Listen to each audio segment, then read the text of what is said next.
Hello, and welcome to the latest installment of the Divide Guide event series. My name is Aaron McClear. I'm the U.S. Head of Public Affairs for Edelman, and we very much appreciate you joining us today. This week, the event is going to focus on the media landscape during what might be a very long, but certainly a very unprecedented election season that we're already in the middle of. Before we get started, I just want to make sure that you all were aware of the other election programming that Edelman is doing over the next few weeks, hopefully not few months, but a shorter amount of time. In addition to this week's event series, where we are going to dig into how the media is going to play into the election. We have a lot of industry-specific events focusing on policies in healthcare and tech in the next couple of weeks. We did financial services last week. We have another one at the end of the month that's going to focus on what's expected to be at least a somewhat long count of the votes and how employers can deal with employees who have questions about that. Beyond the events that we're doing every week, though, we have several other products I want to make sure you're aware of. We have a series of insights and analysis on the different policies that will be affected by the election, both at the federal level, but also at the state level, with legislatures changing hands and governors' mansions changing hands. And so that's all on our website. So a lot of insight and analysis on how the election is going to play out for those industries. We also do a series of videos with our resident political experts. We did one last night after the debate, and we're going to do those after big moments. There may not be any more debates, but we'll find other moments to do those video series with.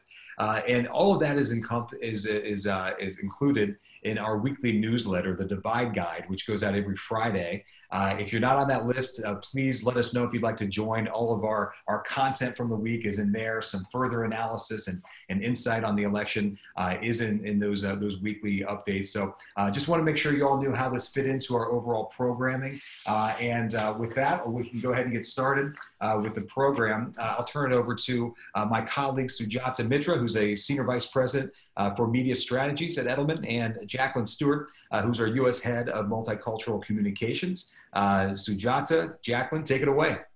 Thank you, Aaron. Well, guys, thank you so much for being here. We wanted to set the stage just a little bit. So the U.S. president has a virus that has killed over 200,000 Americans in the final weeks of an election whose results may not be determined on November 3rd, as the nation continues to navigate a roller coaster economy during a global pandemic, while racial unrest continues to permeate across all parts of American society, as the Senate vows to take up a vote for the Supreme Court. And all this in just the last week. Think about that.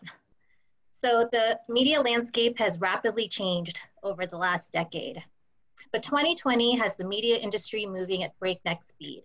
We're extremely fortunate to have three powerhouse panelists here to help us understand the state of the media industry, how they are navigating their day-to-day jobs, and offer insight and advice to us, communicators, on how we can best partner with the media to ensure we're offering impactful stories. I'm beyond honored to introduce our amazing panelists. First up, we have Natasha Alford, who is an award-winning on-camera host, journalist, writer, and producer, driven by the power of storytelling to inspire and change people's lives. As the Vice President of Digital Content for theGrio Digital Network, Natasha leads strategic creative vision and production for all original video content on theGrio. She is also a senior correspondent for theGrio, covering social issues including criminal justice reform, education, politics, and culture. Natasha is known for her dynamic on-camera interviews where she's probed the minds of prominent figures such as Congresswoman Maxine Waters, Senator Cory Booker, Denzel Washington, a personal fave, Viola Davis, Gloria Steinem, and many more. Next up, we have Sarah Fisher. She's a media reporter for Axios. Previously, she was a digital producer for The Washington Post, where she produced and edited segments for the live and digital audiences. She came to the Post from the New York Times, where she was a part of the Times political advertising team. She joined the Times from CNN in 2014, where she wrote breaking news stories for CNN Politics and co-authored the network's political newsletter, Gut Check. Sabrina Siddiqui is a national politics reporter for the Wall Street Journal in Washington, D.C., where she covers the 2020 presidential race, where there is no shortness of excitement. Prior to joining the Journal in 2019, she covered the White House and the 2016 presidential election at The Guardian. She previously covered politics at the Huffington Post and Bloomberg. Thanks for joining us today. We'll throw it back over to Sujata to start with questions. Thanks, Jacqueline. Well, we're going to start with you, Sarah. Thinking about the media industry's coverage of the president and COVID, this unprecedented cycle just keeps on going. How would you analyze the media's coverage of the debates from the first one to last night's VP debate, and the media's coverage of the president's diagnosis? Do you feel that the media is ensuring that we're receiving accurate information, and the information that's coming out of the administration is being gut checked and accounted for? Yeah, thank you so much for having me. And that's a really great question. I think the media is a broad term. There are certain outlets that I think people think are doing a great job, that are being really careful. And then there are other outlets that people, based on their political affiliation, perhaps might think are doing a better job. I think personally that some of the, bigger, sort of more mainstream outlets, public media, PBS and NPR, some of the big networks, NBC, ABC, the big papers, the Post and the Times, and then including digital websites like Axios and others, I think that most have been pretty careful about what they put out there.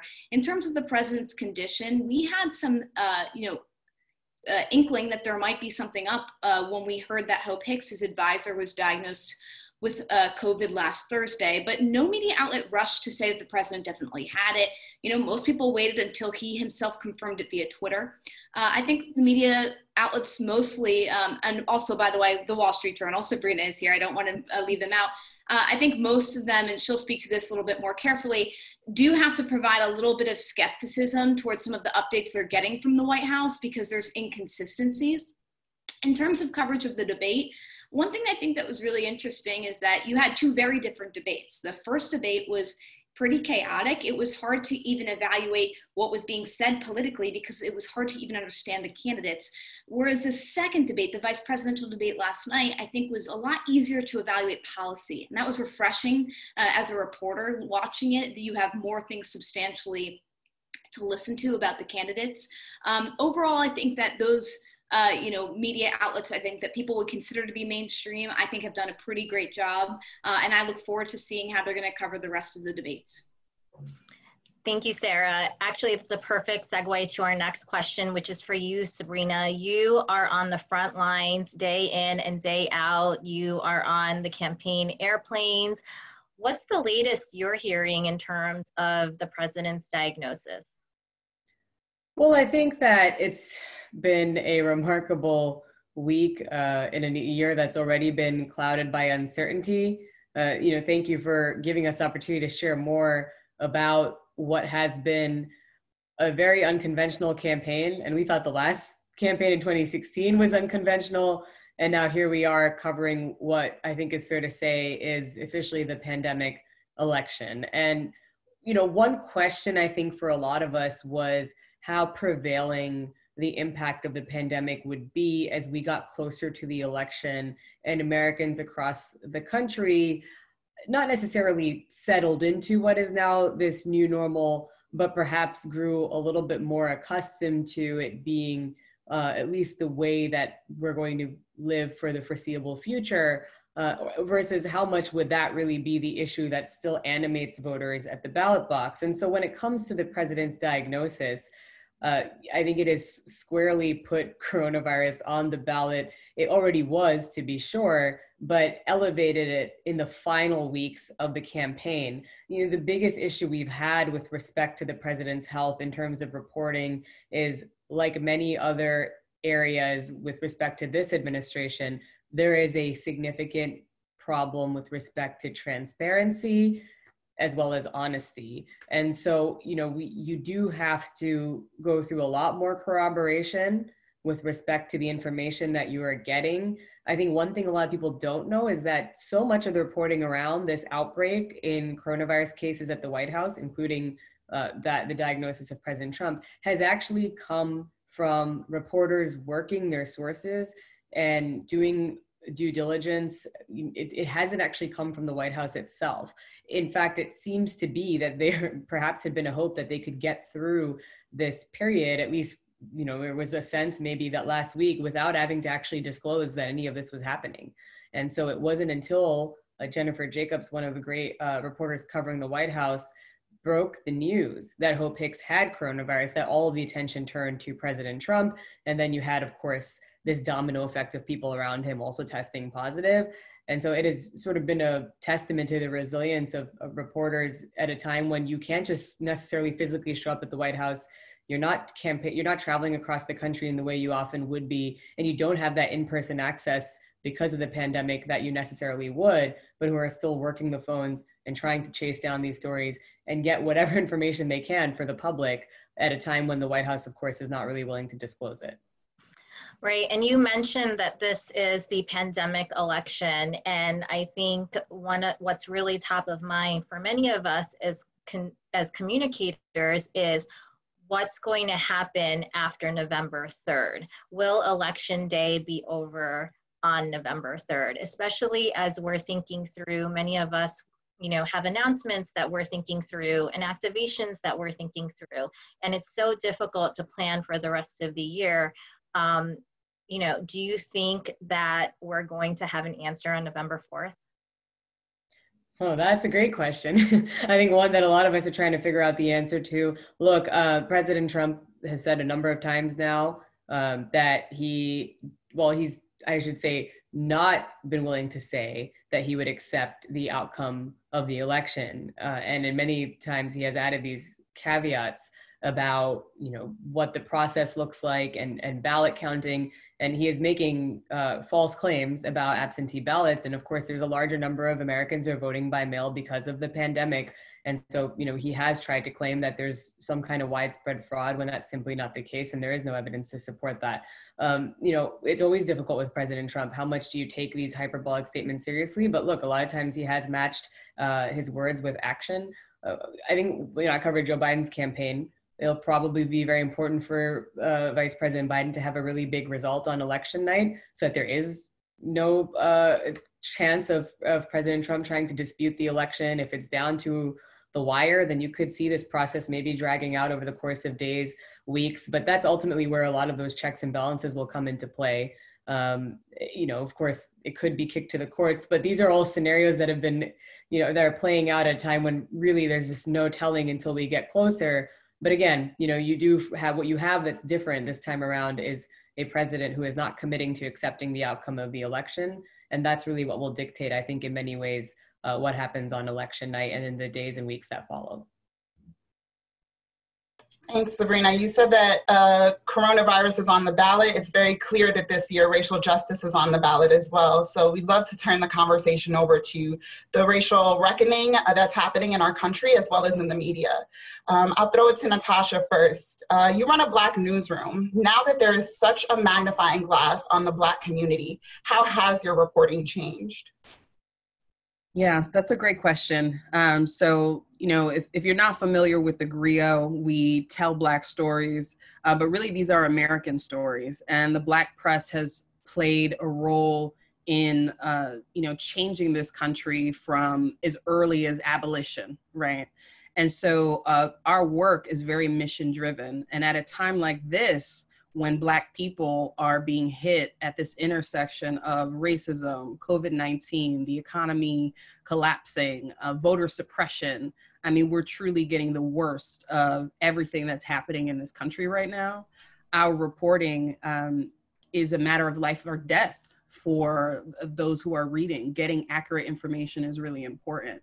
And so I think that in many ways, I feel like the world is catching up to us. We always knew that race was important, that understanding this country and its history and connection to race was really important.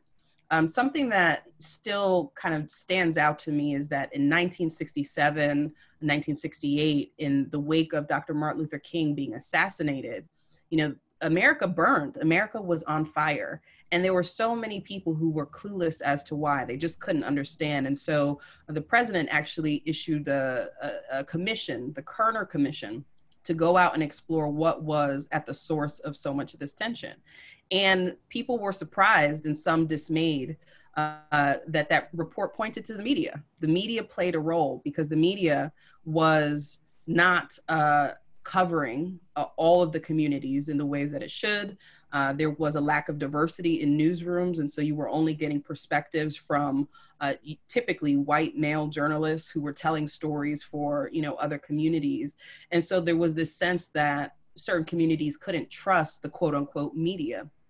And so, that charge to change the media, to integrate the media, to cover stories in a way that covered the humanity of different communities and not just seeing them as victims or criminals. That was a charge that was issued back in the 60s. And in 2020, we haven't come far enough.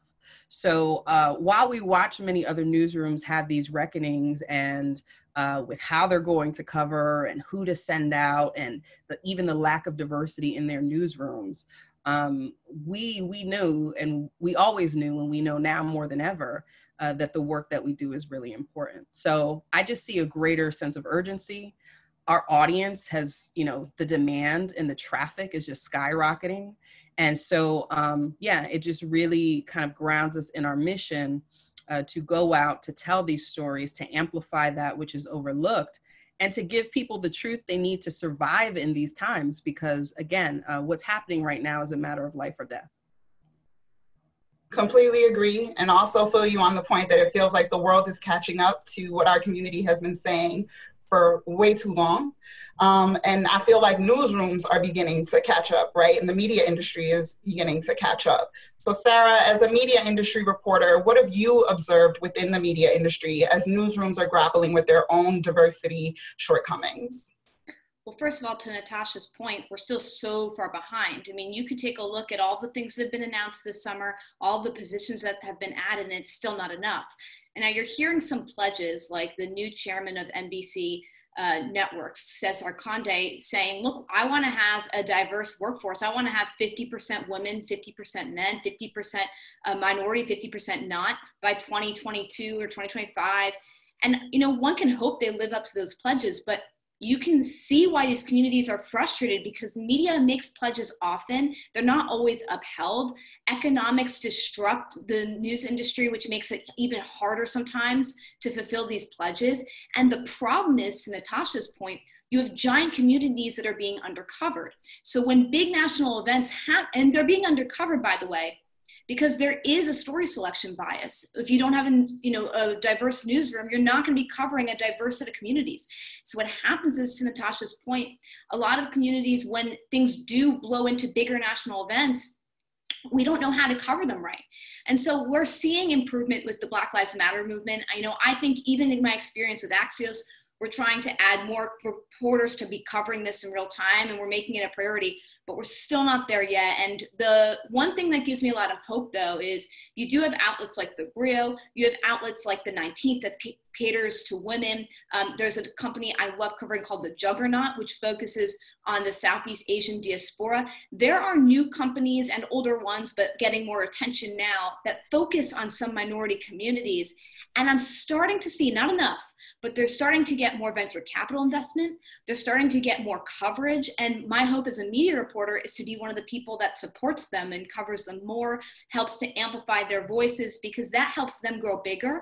So that one day when we're listing off those big mainstream sites that I listed at the top of this program, we're also including in there, big networks that cover diverse populations that will be more reflective of what America is turning into. That makes sense. And America is changing. As our COO, Lisa Ross, always says, folks talk about minorities, but we're really talking about emerging majorities here. And so it is time for our newsrooms to catch up. Sabrina, I know you know this firsthand. Can you talk a little bit about what your experience has been like as a person